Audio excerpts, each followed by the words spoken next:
Hello दोस्तों, आज का हमारा सेंटेंस टॉपिक है सेंटेंस रीऑर्डरिंग। रीऑर्डरिंग मतलब वर्ड ऑर्डर। तो आपने देखा होगा कि आपके जब एग्जाम होते हैं तो वो एग्जाम में ऐसे क्वेश्चन आते हैं जो अव्यवस्थित क्रम में होते हैं। अव्यवस्थित क्रम में होते हैं और जब उनको आंसर देना होता है तो उनको व्यवस्थित क्रम में लिखते हैं। तो व्यवस्थित क्रम में लिखने के लिए भी कुछ रूल्स होते हैं, उन्हें हमें ध्यान में रखना होता है, उन्हें हमें याद करना होता है। तो चलते हैं, इन रूल्स को रीड करते हैं। तो पहला तो यही है कि वाक्य का अक्षर पहला कैपिटल होता है। तो सबसे पहले तो यही है, ये कॉमन सी बात है कि वाक्य का पहला अक्षर कैपिटल होता है और फुल स्टॉप लगा होता है। और उसमें सेकंड ऑप्शन ये फुल स्टॉप लगाना होता है। नेक्स्ट है, वाक्य अगर प्रश्नवाचक है तो क्वेश्चन मार्क उसमें चिन्ह लगाना होता है और शब्द को छोड़ना नहीं है। और वो जो शब्द होता है प्रश्न का, उसको आंसर में छोड़ना नहीं है, उसको क्रम वाइज पूरा जमाना होता है। तो इसमें क्या है, नियम फर्स्ट में, वाक्य के प्रारंभ में हमेशा सब्जेक्ट कर्ता आता है। तो सबसे पहले उसमें हम क्या लिखते हैं, सब्जेक्ट लिखते हैं, मीन्स कर्ता लिखते हैं। वाक्य का पहला अक्षर कौन होता है, सब्जेक्ट होता है। तो सबसे पहले हम कौन लिखते हैं, एक नंबर पे सब्जेक्ट लिखते हैं। नेक्स्ट है, यदि वर्ब में आईएनजी जुड़ा है तो आवश्यकता अनुसार हेल्पिंग वर्ब लगाते हैं। किसके अनुसार लगाते हैं, आवश्यकता के अनुसार। लेकिन कब लगाएंगे, जब उसमें आईएनजी जुड़ा होगा वर्ब में। तो जैसे is, am, are, was, were, has, है, तो ये हेल्पिंग वर्ब है, इनको हमें आवश्यकता के अनुसार लगाना होगा। तीसरा है, सब्जेक्ट के वर्ब, सब्जेक्ट के बाद क्या आती है, तुरंत वर्ब आती है। सब्जेक्ट के बाद क्या आती है, वर्ब आता है। मुख्य वर्ब के बाद ऑब्जेक्ट कर्म आता है और मुख्य वर्ब के बाद कौन आता है, ऑब्जेक्ट आता है। फिफ्थ है, इसके बाद शेष वाक्य को लिखना होता है। इसके बाद किसको लिखते हैं हम, शेष वाक्य को। और नॉट वाक्य में तीसरे स्थान पर लगता है। अगर उसमें नॉट भी है तो वो वाक्य के तीसरे स्थान पर लगेगा, मतलब तीसरे नंबर पर लगेगा। यदि वाक्य प्रश्नवाचक है तो अगर WH वर्ड से वाक्य शुरू हो रहा हो तो उसके तुरंत बाद हेल्पिंग वर्ब आएगा। अगर WH वर्ड से वाक्य शुरू हो रहा है तो आंसर में भी उसके तुरंत बाद क्या आ जाएगा, हेल्पिंग वर्ब आ जाएगा। तथा हेल्पिंग वर्ब के बाद कौन आएगा, सब्जेक्ट आएगा। पहले हेल्पिंग वर्ब आएगी, फिर सब्जेक्ट आएगा। जो नाउन या प्रोनाउन जो भी दे रखा हो वो आएगा। तो अब ये क्वेश्चन दिया हुआ है, अब इस क्वेश्चन से हमें आंसर बनाना है और इसी क्वेश्चन में हमारा आंसर छिपा हुआ है। तो देखो क्वेश्चन है, was oblique the villagers oblique Suresh oblique leading oblique up the mountain. अब इसमें क्या रखने योग्य बात है, तो रखने योग्य बात है कि सबसे पहले तो सब्जेक्ट आता है। तो सब्जेक्ट इसमें कौन है, एक नंबर पे सुरेश है। यहाँ पे कौन है, एक नंबर पे सुरेश है। उसके तुरंत बाद क्या आती है, हेल्पिंग वर्ब।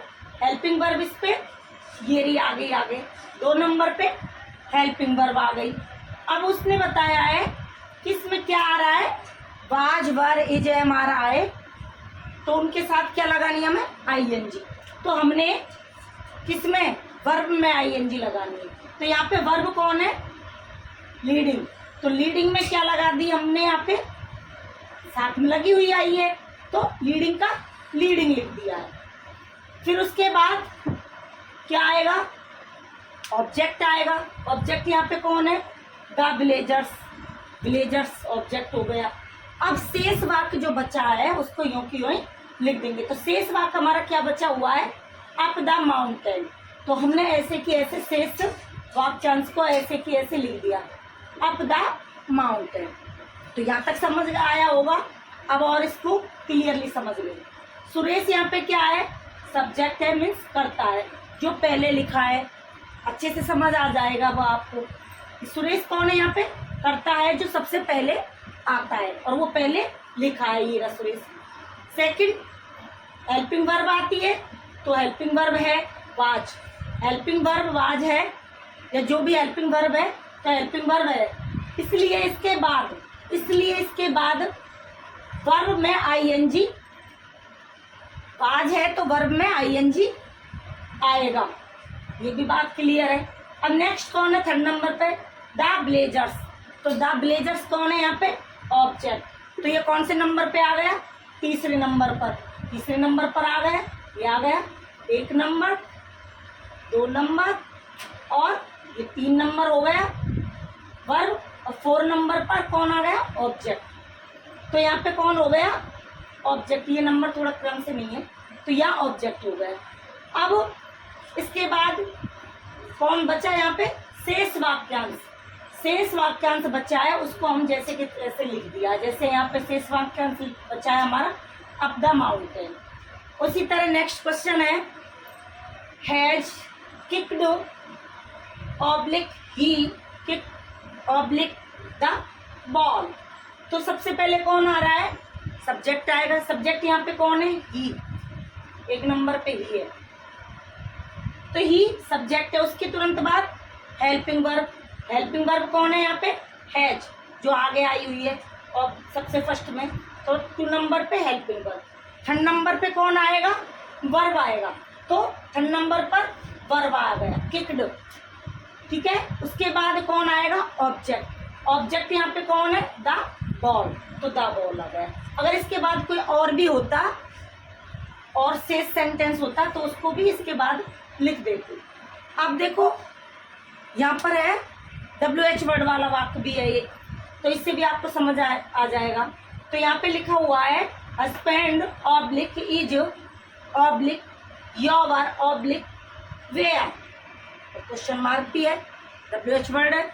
तो आपको पता है WH वर्ड आएगा तो सबसे पहले WH वर्ड ही आएगा। तो WH वर्ड में वेयर, उसके तुरंत बाद हेल्पिंग वर्ब आती है।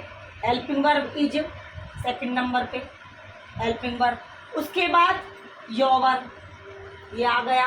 उसके बाद कौन आएगा? सब्जेक्ट। तो यहाँ पे सब्जेक्ट कौन है? हस्बैंड। तो हस्बैंड।